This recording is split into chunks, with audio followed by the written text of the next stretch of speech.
Welcome to the final episode of the Cap Table Pitch Competition by Corten Capital and Forbes Family Group. Meet our competition judges. Davina Williamson, Dean Forbes, Shah Wasmond, Joseph Shull. Our 4 finalists have now completed their pitches and our judging panel are now deliberating on who to give the £10,000 to. Gusto. I love Claudio and Giuseppe. I think that their relationship and their synergy and they complement each other so well. You know, the product's unique. Having tasted it finally, I can see the appeal. You know, and it's such a tough market to create something unique, genuinely, when it comes to food. We've all tried everything. So this is the first thing I've opened in a long time and gone, oh, quite excited to see what this is going to taste like. Like, I want to taste the other flavours. I think they've done very well to date. I just worry a little bit about their focus. It's very broad and they've got like small issues with every element, like production, their market, their demographic, you know, where they're going, how they Selfridges to Aldi, you know, it's very broad, and I just feel they just need that moment to go, okay, where can we permeate? Where's the space where we can sell this product at this price and make a dent? And then, you know, you think about the brands like Ella's Baby and Ella's Kitchen and Innocent and things like that, understanding exactly who they're targeting and permeating that a little bit more is what I feel they need to just get to that next level. But as I say, they've got such a great idea and such great energy that they will definitely, they've created something wonderful, which is the hardest part of it, and they now just need that, I think, a little bit more advisory on how they move to that next level. So yeah, no, great product though. Okay, I'm going to keep it short and sweet because I loved Lukango from the get-go. I love the product market fit. It's providing a really much needed solution to a massive problem for small businesses. Joanne is super investable. She's got such deep experience into the market and the sector, but it's not just her. The entire team is super credible, investable, deep experience, you know, 25 years of experience. And the product itself just makes sense. You can immediately see there is a need for it. There's a great product market fit. I would say that what's missing that they need to work on is the narrative for the consumer to understand what they're purchasing. But I think that's a small hurdle for them to overcome. I think they've made great inroads. I think their projections are realistic. I don't think they're outlandish. I think they're really on track. I think they've done a great job so far. Incredible presentation. But put the presentation aside, for me, ultimately, the team's super investable. It's a great product market fit. If they don't do it, somebody else will do it. I think they're ahead of the curve and they just need to work on the marketing messaging for their end user, for the consumer. I think it's a great proposition. What I liked about Polothink was, first of all, Dominic is a very intelligent young man. He has genuine domain expertise in e-learning.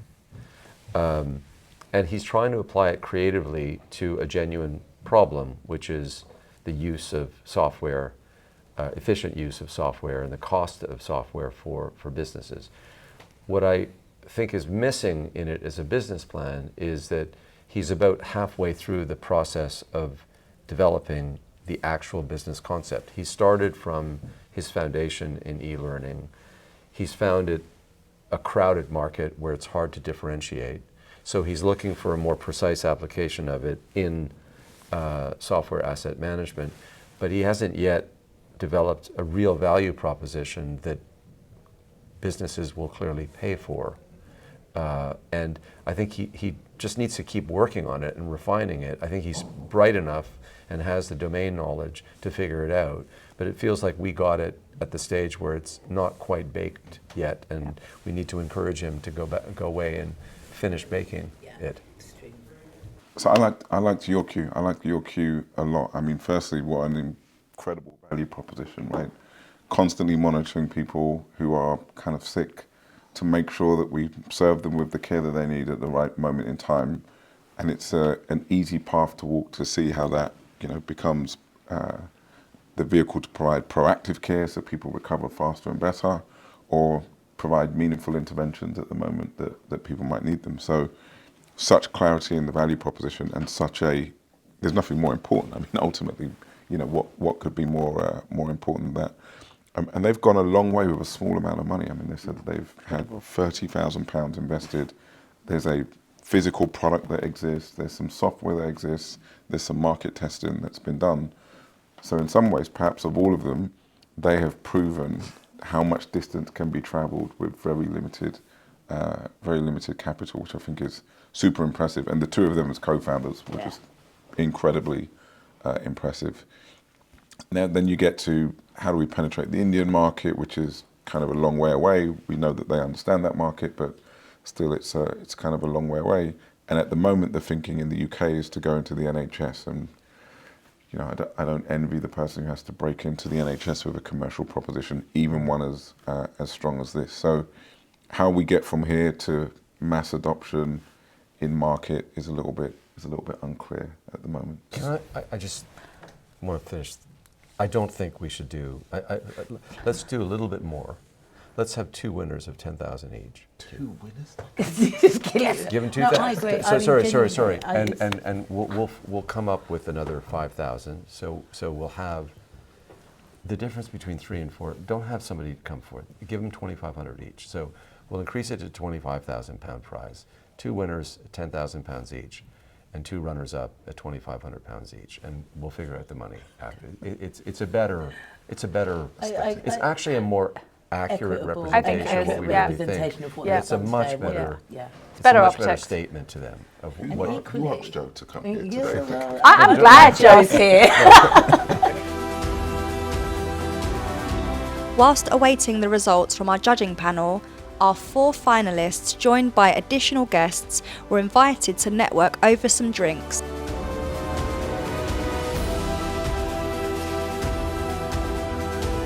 Just to tell you who we are and what we do, Corten Capital is a private equity investment fund. We invest in technology businesses, in business software and services. So what we do all day long is look for talented entrepreneurs and management teams that we can provide capital to and back to try to build great businesses and be good partners to them. One of the attributes of our firm and one of the tenets of what we really believe in our own team is diversity. We tried to build a team of people with diverse backgrounds because we think it makes us think differently, it makes us see ideas that other people might not see, and ultimately it makes us make better decisions and better investments for the people who give us capital. So when we think about initiatives outside our day-to-day business, philanthropic initiatives that we want to be associated with and support, we think about backing technology, we think about backing entrepreneurs, and we also think about backing people from underrepresented communities that bring those things together in a really interesting way. And so when Dean told us about this competition, it just seemed like it was made as an initiative to be backed by Corten, so we're really proud to be associated with it. Every one of you had domain expertise, a real knowledge of your market, an ability to articulate why your business has a right to exist,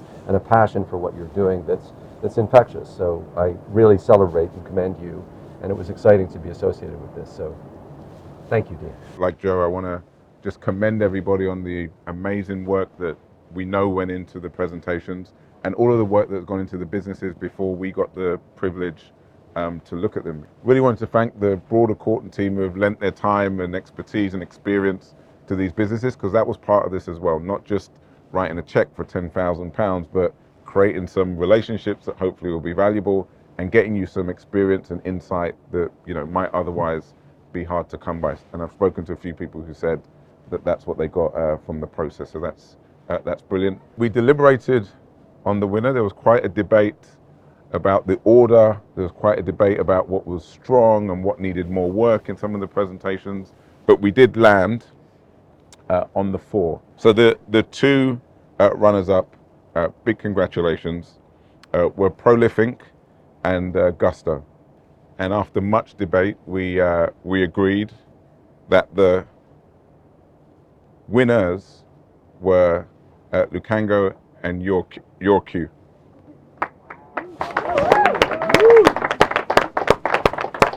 So we actually couldn't put enough daylight between everybody to rank it in kind of first to fourth. We wanted to make sure that, given all the hard work to be in this competition and get your businesses to where they are, that nobody went away empty-handed. So for the two runners-up, we've agreed that we'll write a check for £2,500, which hopefully will kind of cover some of your expenses, some of the marketing that you described that you wanted to do, so you're not leaving here empty-handed.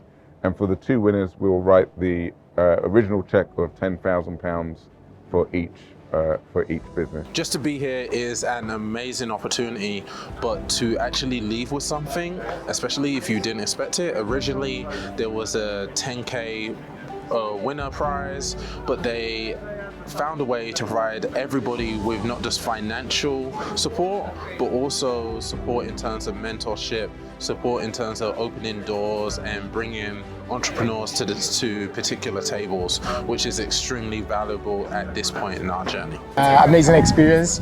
I really had a chance to connect with other founders, learn about their businesses, and I'm sure that it doesn't end here. We still remain in contact with the other businesses and looking forward to the opportunities ahead.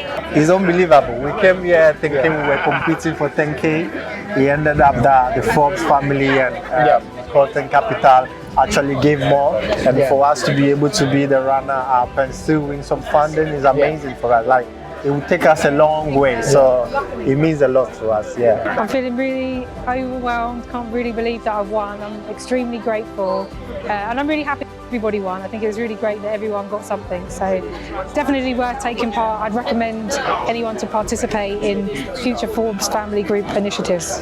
So I remember when they announced the two runner-ups, and then our name wasn't called out, and I was just like, okay. But then I was really surprised to hear that there were two winners. So congratulations to Lukango and the other two finalists as well. And I'm just flabbergasted at this minute. Yeah, I'm just going to take it in. Took a second to process it, and then they said two winners, so wow. Still processing it, but amazing. Top of the world. Literally top of London, yeah. Top of Corten capital. Now we won the cap table competition. Congratulations to both of y'all. Made me proud. I'm very happy.